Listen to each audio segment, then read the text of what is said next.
Bonjour à tous, nous nous retrouvons aujourd'hui pour poursuivre la séance 1 afin de comprendre et d'expliquer les transformations de la monarchie britannique au XVIIe siècle. Après l'échec des rois Charles Ier puis Charles II de tendre vers une monarchie plus absolutiste, découvrons comment s'est instaurée en Angleterre une monarchie parlementaire. Petit b, une monarchie parlementaire.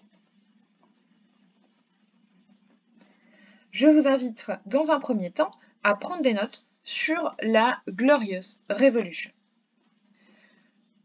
En 1685, Jacques II, ici présent sur la gauche, vous avez donc un portrait de Jacques II. Jacques II succède à Charles II. Il monte donc sur le trône anglais. Jacques II, ce roi, est pro-catholique, et d'ailleurs il épouse une princesse catholique. Les membres du Parlement craignent alors de revivre la même chose qu'avec Charles II. Ils appellent donc à l'aide Guillaume d'Orange, que vous avez ici présent sur la droite de la vidéo, le portrait de Guillaume d'Orange. Les membres du Parlement appellent à l'aide Guillaume d'Orange, un prince protestant, époux de Marie Stuart, la fille du roi Jacques II. En 1688 se joue alors la Glorious Revolution. Guillaume d'Orange débarque en Angleterre avec une armée et met en fuite le roi Jacques II. Le roi Jacques II fuit alors en France. En 1689, le Parlement s'établit définitivement à Westminster, non loin du Palais Royal, à Londres. Il écrit le Bill of Rights, que vous avez ici décrit. Le Bill of Rights est un texte qui réunit une déclaration des droits de l'homme et une constitution pour la monarchie britannique. Je le rappelle, une constitution est un texte qui définit et organise les pouvoirs au sein d'un régime politique. Nous allons donc à présent analyser le Bill of Rights écrit par le Parlement britannique.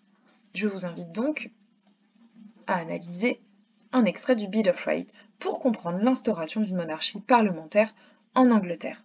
Il s'agit d'un travail en autonomie. Vous devez donc bien prendre connaissance des consignes, c'est-à-dire lire 2 fois le document, ici présent, puis lire les questions, relire à nouveau le document, puis répondre aux questions. Les questions, les voici. Présentez d'abord le document avec la méthode que nous avons étudiée depuis le début de l'année. Petit 2, quels sont les pouvoirs du Parlement affirmés par le Bill of Rights? Vous devez citer le document pour illustrer votre réponse.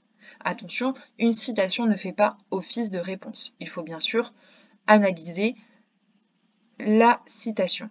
Petit 3, quelles sont les libertés établies par le Bill of Rights? Citez le document pour illustrer votre réponse. Et 4, quel type de monarchie s'instaure en Angleterre? Vous devez répondre à cette question de manière organisée et argumentée en 5 lignes environ. Vous pouvez à présent mettre pause pour la vidéo afin de réaliser l'analyse de l'extrait du Bill of Rights. Après avoir analysé le Bill of Rights, poursuivons sur l'instauration d'une monarchie parlementaire en Angleterre. Guillaume d'Orange accepte donc sous la contrainte le Bill of Rights. Le Parlement proclame Guillaume d'Orange roi Guillaume III d'Orange. Voici donc un portrait de Guillaume III d'Orange et de sa femme, qui elle aussi est nommée reine, la reine Marie. S'instaure alors une monarchie parlementaire. Le pouvoir royal détient le pouvoir exécutif. Il fait exécuter les lois et il choisit de plus en plus ses ministres dans la Chambre des communes.